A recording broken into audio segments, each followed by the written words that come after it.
ആ ബന്ധം ഞങ്ങൾ തുടർന്നുകൊണ്ടിരുന്നു. ലോകത്തിലൊരു പുരുഷനും ഒരു സ്ത്രീയെ ഇത്രത്തോളം സ്നേഹിച്ചിട്ടുണ്ടെന്ന് എനിക്ക് തോന്നുന്നില്ല. ഞാൻ ഗർഭിണിയായി.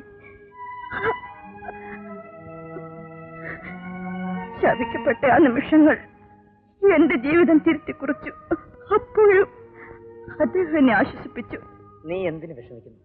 സ്നേഹബന്ധത്തിനിടയിൽ ഇങ്ങനെയുള്ള സംഭവങ്ങൾ സാധാരണ. പക്ഷെ അമ്മ, സമുദായം, ഞാൻ എങ്ങനെ മുമ്പോട്ട് പോകും? നിന്റെ മുഴുവൻ കാര്യങ്ങൾക്കും ചുമതലപ്പെട്ടൊരു പുരുഷനുണ്ട്. ആ ആശ്വാസം മാത്രമേ എനിക്കുള്ളൂ. പക്ഷെ ഇപ്പൊ നീ അമ്മയാകുന്നത് ശരിയല്ല. അതുകൊണ്ട് അതിൽ നിന്ന് ഒഴിവാകണം. അതിന് വേണ്ടതൊക്കെ ഞാൻ ചെയ്യാം. നമുക്ക് നാളെ ഒരു ഡോക്ടറെ കാണാം. വേണ്ട. ആദ്യത്തെ കുഞ്ഞ് ഒരു സ്ത്രീയുടെ ഏറ്റവും വലിയ സ്വത്താണ്. ഞാൻ വരില്ല. ഞാനിതിനെ പ്രസവിക്കും, വളർത്തും. ശരി, ഞാൻ നിർബന്ധിക്കുന്നില്ല. നിന്റെ ഇഷ്ടം പോലെ ആക്ക്. അടുത്ത മാസം നല്ലൊരു ദിവസം നോക്കി നമ്മുടെ വിവാഹം നടത്താം. എന്താ?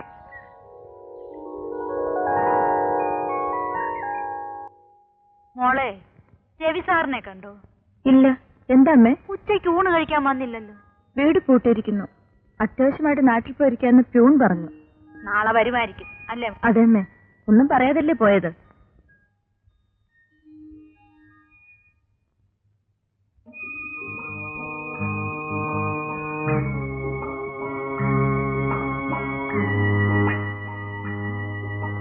എന്താ മോളെ വിഷമിച്ചിരിക്കുന്നേ? രവി സാറിന് ഇതുവരെ കണ്ടില്ലല്ലോ അമ്മേ. പോയിട്ട് 1 മാസമായില്ലേ. അതിന് നീ എന്തിനാ വിഷമിച്ചിരിക്കുന്നത്? ഒന്നുമില്ലമ്മേ. അടുക്കളയിൽ പോയി വല്ല ജോലിയും നോക്കും. പോ. ഇതാണ് കുഞ്ഞ രവി സാറിന്റെ വിലാസം. എന്തിനാ കുഞ്ഞ ഇത്ര അത്യാവശ്യമായിട്ട്? ഒരു ജോലിക്കാര്യത്തിന് വേണ്ടി സാറിനെ കൊണ്ട് റെക്കമെൻഡ് ചെയ്യിക്കാനാ. എന്നാ വേഗം പോയിക്കോ. അക്കരയ്ക്ക് എന്നാ 11:30 ബസ്സുണ്ട്.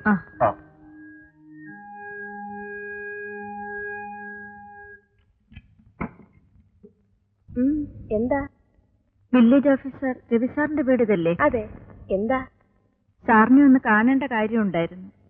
സാർ 1 മാസമായി കോഴിക്കോടാണ്. സ്ഥലം മാറ്റം വാങ്ങി അങ്ങോട്ട് പോയിരിക്കുകയാണ്. വല്ലതും പറയാനുണ്ടെങ്കിൽ എന്നോട് പറഞ്ഞാൽ മതി. ഞാൻ അദ്ദേഹത്തിന്റെ ഭാര്യയാണ്. അച്ഛനെ അന്വേഷിച്ച് വന്നതാ മോനെ. ഒരു ജോലിക്കാര്യമാണ്. ഞാൻ നേരിട്ട് കാണുമ്പോ പറഞ്ഞോളാം. ശരി.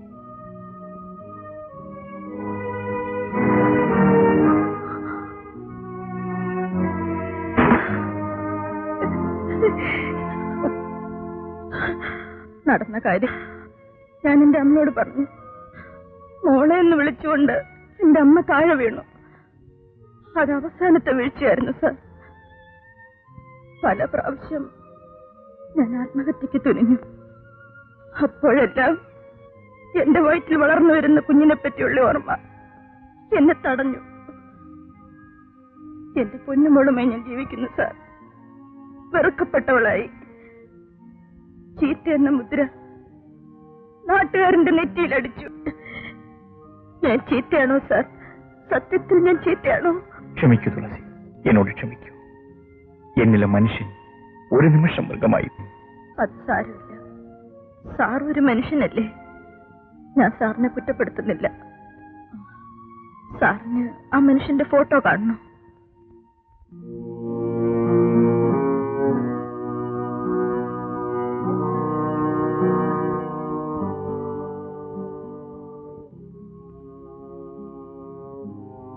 ഇത് ഞാൻ സൂക്ഷിക്കുന്നത് മറ്റൊന്നിനുമല്ല. എന്തെങ്കിലും എന്റെ കുഞ്ഞ് അച്ഛനെ അന്വേഷിച്ചാൽ അതിനു വേണ്ടിയാണ് സാർ. തുളസി, ഞാൻ തുളസി വിവാഹം കഴിക്കാൻ ആഗ്രഹിക്കുന്നു. സാർ, സാർ എന്ത് ഭ്രാന്താണ് ഈ പറയുന്നത്? ഭ്രാന്തല്ല തുളസി, ഇതിപ്പോ തോന്നിയതല്ല. തുളസിയെ കണ്ട ദിവസം മുതൽ തോന്നിയതാണ്. ഇത് പറയാൻ ഒരു സന്ദർഭം പ്രതീക്ഷിച്ചിരിക്കുക. തുളസി എന്ത് പറയും? വേണ്ട സാർ, ഒരിക്കലും വേണ്ട. ചീത്തയായി എന്നെ. തുളസി, ചില സന്ദർഭങ്ങളിൽ ചില പെൺകുട്ടികൾ ചീത്തയായി പോയി എന്ന് വരാം. ആ ഒരു തെറ്റുകൊണ്ട് മാത്രം ജീവിതകാലം മുഴുവൻ അവരെ ഹോമിക്കുന്നത് ക്രൂരമാണ്. തുളസിയുടെ കഥ മുഴുവൻ എന്നോട് പറഞ്ഞു. ഇതിൽ കൂടുതലൊന്നും എനിക്കറിയാനില്ല. ഞാൻ തുളസിക്ക് നല്ലൊരു ഭർത്താവായി.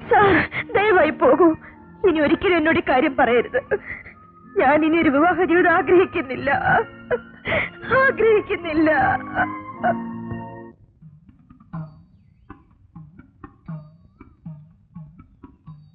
എന്റെ പൊന്നുമുത്തി, നിന്റെ തുള്ളല് ഈ വർഷം നേരത്തെ ആക്കണേ. എന്നാലേ ഞങ്ങളുടെ കല്യാണം നേരത്തെ നടക്കൂ. അങ്ങനെയല്ലേ?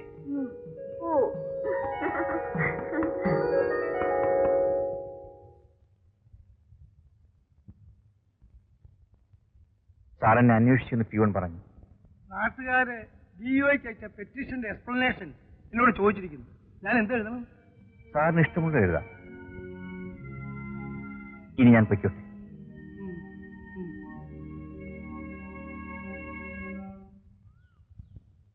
മാളു, മാളു. ആ, തുളസി കുഞ്ഞോ, ഇങ്ങോട്ട് കേറി വാ. ഇതിലോട്ടിരി. നിന്റെ കല്യാണമൊക്കെ നിശ്ചയിച്ചെന്ന് കേട്ടല്ലോ. എന്നാ പെണ്ണെ? മകര 7 മുത്തമ്മയുടെ തുള്ളല്. അതിനടുത്ത ദിവസം കല്യാണം. അപ്പോ വളരെ അടുത്താണല്ലോ. ഞാനങ്ങോട്ട് വരാൻ ഒരുങ്ങിയിരിക്കുകയായിരുന്നു ഈ വിവരം പറയാൻ. ചുമ്മാ മേനി വാക്ക് പറയാതെ പെണ്ണെ.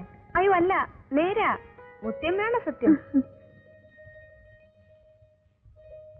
നിനക്ക് കാര്യമായി വല്ലതും തരണമെന്ന് ആഗ്രഹിച്ചതാ, പക്ഷെ നടന്നില്ല. ഇന്ന് ഇത് 50 രൂപയുണ്ട്. നിനക്ക് ഇഷ്ടമുള്ളത് വല്ലതും വാങ്ങിച്ചു. വേണ്ട, തുളസിക്കുഞ്ഞിന് ബുദ്ധിമുട്ടുള്ള സമയമല്ലേ. ഇത് വാങ്ങുമാളൂ. ഇതെങ്കിലും നിനക്ക് തന്നില്ലെങ്കിൽ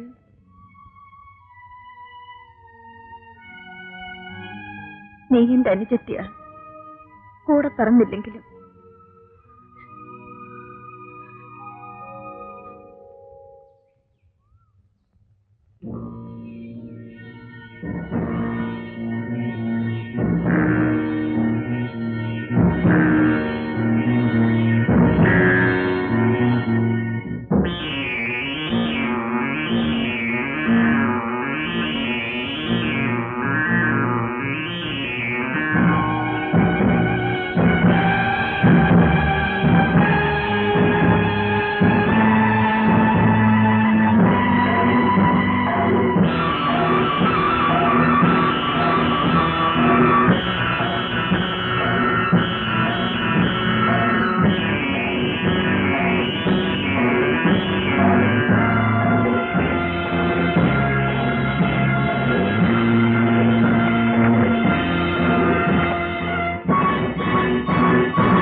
ഇതാരും മാളോ?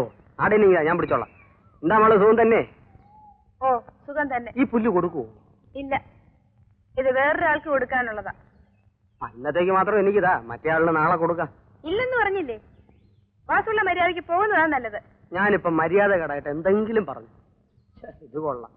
പുല്ല് തരുന്നോന്ന് ചോദിച്ചു, തന്നില്ലേ വേണ്ട. ഇനി തന്നാലും നിന്റെ പുല്ല് എനിക്ക് വേണ്ട. വാസുപിള്ള നേരെ ചൊവ്വേ പോവില്ല അല്ലേ? തങ്കേ, പിടിച്ചോ.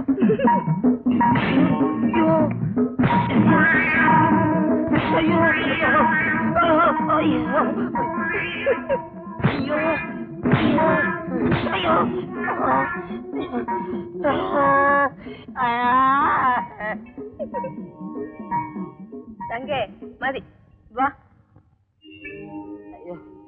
ആടെ നീ എന്നെ ഇടിച്ചു അല്ലേ?